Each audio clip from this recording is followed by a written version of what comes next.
So this is a new composition. I wanted to do something that was much more conducive to a looser treatment of marks with ink wash. So I'm working on watercolor paper. I've already taken the time to as you can see, to map out some of the most basic angles of the building. And there's a bit of perspective going on here into the horizon. This is about the ground plane. The windows, the relative distances between the edge of the building and the window versus the window compared to the door, window.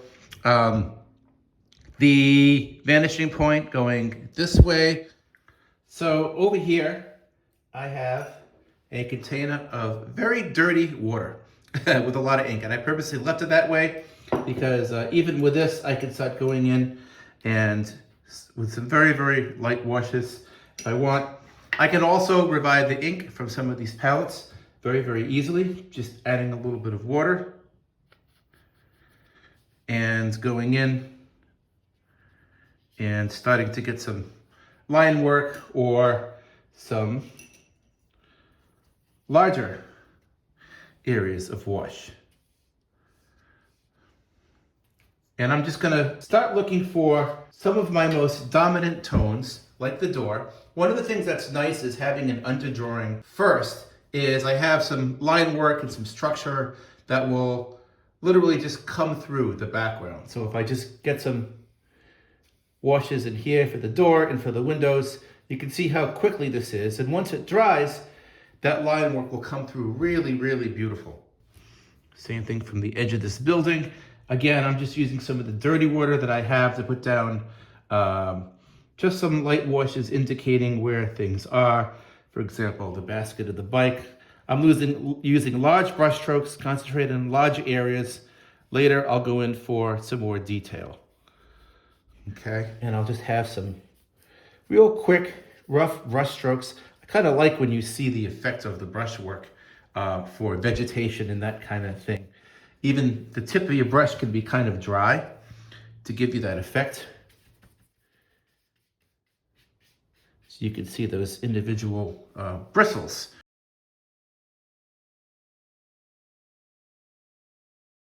And once I've mapped in some of these basic shapes,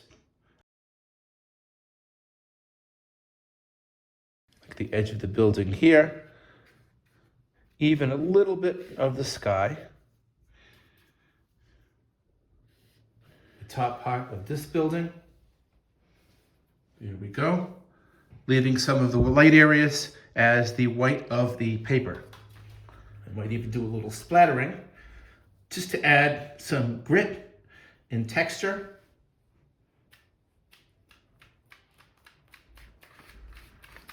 This is a dry brush technique, so there's not a lot of water on my brush. And you can see, like the grass on this side, getting a nice texture like that. I feel like Bob Ross on Channel 2. Happy little patches of grass. So I'm gonna take a break and leave this to dry for a while. Now I'm going to start going in with some medium-sized brushes and darker ink and pull out some of the next dominant areas. And again, reviving some ink in my palette. I'm still using a good amount of water because I don't want to stain the paper too much at this point.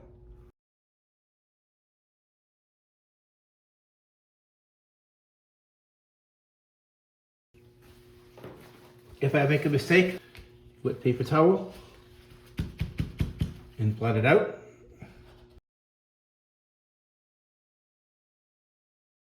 It's nice how I can just kind of pull ink around. Also, my brush itself, the very edge, gives me nice straight lines, as you can see.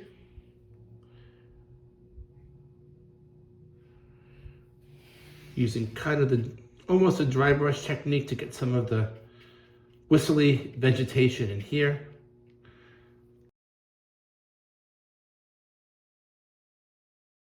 Get some more of these basic mid-tone shapes. Again, I'm just looking for basic shapes.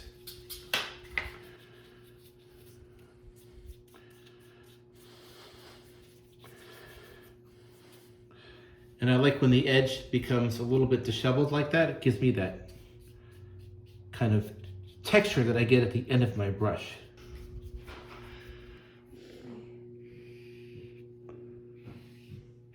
So as I develop this more, one little trick that I have for lots of vegetation and brush and stuff like that is just to use a small to a medium-sized brush with a good amount of ink and just make some general shapes like this.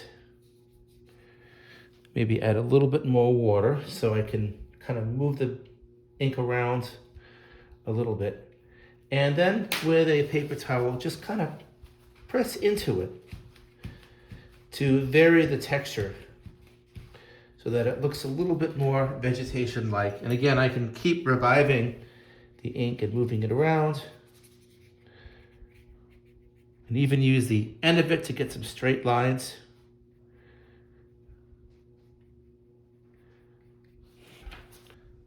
As I go in for tighter and tighter details, I find myself blotting, adding some water to an area, and then going in with the paper towel, sort of lightening up. The reason why is that I want to give emphasis to the bike, the cart, and the windows. And if I do too much down here, using values that are too dark, it's going to detract my eye from those main points. I often use the brush and the water to soften the edges of things.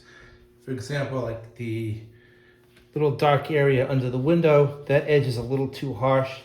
So I'll go in with some water and just keep on working it. So a bit more development using some really small brushes going in and just trying to pull out smaller and smaller shapes of shadows and highlights. There's some areas that I like very much, like the doors and the windows.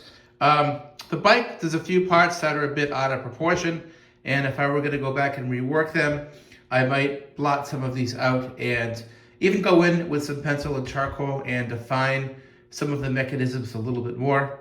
But overall, I feel like I captured the essence of the scene.